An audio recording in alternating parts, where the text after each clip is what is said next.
കേരളത്തിലെ മാധ്യമ ലോകത്തെയും രാഷ്ട്രീയ വൃത്തങ്ങളെയും ഒരുപോലെ പിടിച്ചുലയ്ക്കുന്ന അതീവ ഗുരുതരമായ ചില വെളിപ്പെടുത്തലുകളിലേക്കാണ് നാം ഇന്ന് പോകുന്നത്.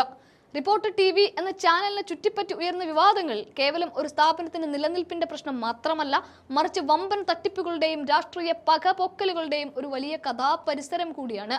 മുൻപ് മാംഗോ ഫോൺ എന്ന പേരിൽ നടന്ന തട്ടിപ്പ്, മുട്ടിൽ മരം മുറി കേസ്, എന്തിനേറെ സാക്ഷാൽ മെസ്സിയെ കേരളത്തിൽ കൊണ്ടുവരുമെന്ന വമ്പൻ പ്രഖ്യാപനങ്ങളും അതിനുവേണ്ടിയുള്ള സ്റ്റേഡിയത്തിന്റെ ഒരുക്കങ്ങളും ആ സ്റ്റേഡിയം പിന്നീട് മഴയത്ത് പൊളിഞ്ഞു വീണതുമൊക്കെ നമ്മൾ ഈ ഇന്നലെ 2 ദിവസങ്ങളിലാണ് കണ്ടത്. ഈ പരമ്പരയിലെ ഏറ്റവും പുതിയ അധ്യായമാണ് ഇപ്പോൾ റിപ്പോർട്ടർ ചാനലിന്റെ ലൈസൻസ് വിവാദം ചർച്ച ചെയ്യപ്പെടുന്നത്.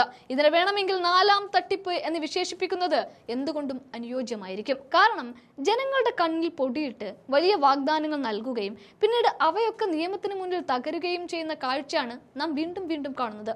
ഈ കഥയിലെ ഏറ്റവും വലിയ ട്വിസ്റ്റ് ഉണ്ടാകുന്നത് Kitex group MD Sabu M ജേക്കബിന്റെ രാഷ്ട്രീയ മാറ്റത്തോടെയാണ്. 2020 എന്ന തന്റെ രാഷ്ട്രീയ പ്രസ്ഥാനവുമായി NDAയിലേക്ക് ചേക്കേറിയ സാബു BJP പാളയത്തിൽ എത്തിയതോടെ കാര്യങ്ങൾ കീഴ്മേൽ മറിയുകയാണ്.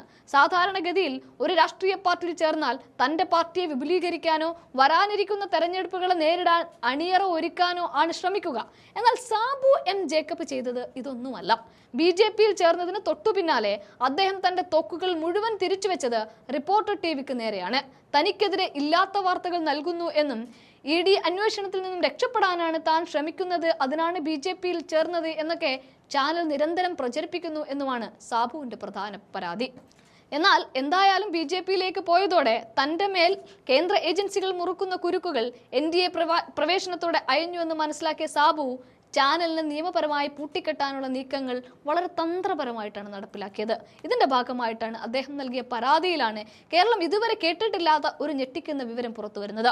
റിപ്പോർട്ടർ എന്ന പേരിൽ സംപ്രേഷണം നടത്തുന്ന ഈ ചാനലിന് നിലവിൽ സ്വന്തമായി ലൈസൻസ് പോലുമില്ല എന്ന ഗൗരവകരമായ കണ്ടെത്തലാണ് കോടതി നടത്തിയത്.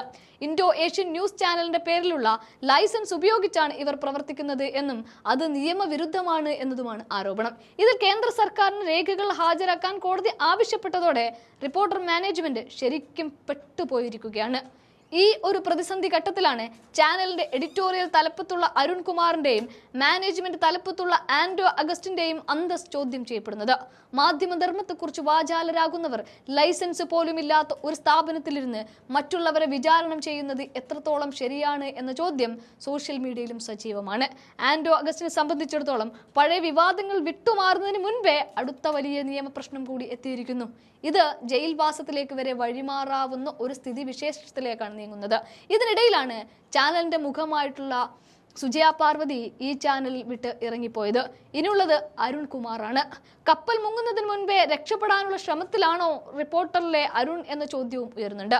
മാനേജ്മെന്റിന്റെ കയ്യിലിരിപ്പും നിലവിലെ നിയമക്കുരുക്കും തന്റെ കരിയറിനെ ബാധിക്കുമെന്ന ഭയവും അരുണിനുണ്ട് എന്ന സംശയവും ബലപ്പെടുകയാണ്. സത്യത്തിൽ മാധ്യമപ്രവർത്തനം എന്നത് സത്യസന്ധമായ വിവരങ്ങൾ ജനങ്ങളിലേക്ക് എത്തിക്കാനാവണം, അല്ലാതെ സ്വന്തം താല്പര്യങ്ങൾ സംരക്ഷിക്കാനോ മറ്റുള്ളവരെ വേട്ടയാടാനോ ഉള്ള ഒരു ആയുധമാക്കരുത്. തനിക്കെതിരെ വന്ന ED വാർത്തകളിലുള്ള പക വീട്ടാൻ സാബു M ജേക്കബ് നിയമത്തിന്റെ വഴി തേടിയപ്പോൾ അത് ചാനലിന്റെ അടിത്തറ തന്നെ ഇളക്കുന്ന ഒന്നായി മാറുകയാണ്. ഒരു ചാനലിന്റെ ലൈസൻസിനെ കുറിച്ചുള്ള കോടതിയുടെ ഈ ചോദ്യം ആൻഡോ അഗസ്റ്റിനും അരുൺ കുമാറിനും നൽകുന്ന സൂചന വളരെ വ്യക്തവുമാണ്. നിയമം എല്ലാവർക്കും ഒരുപോലെ ബാധകമാണ് എന്നത്.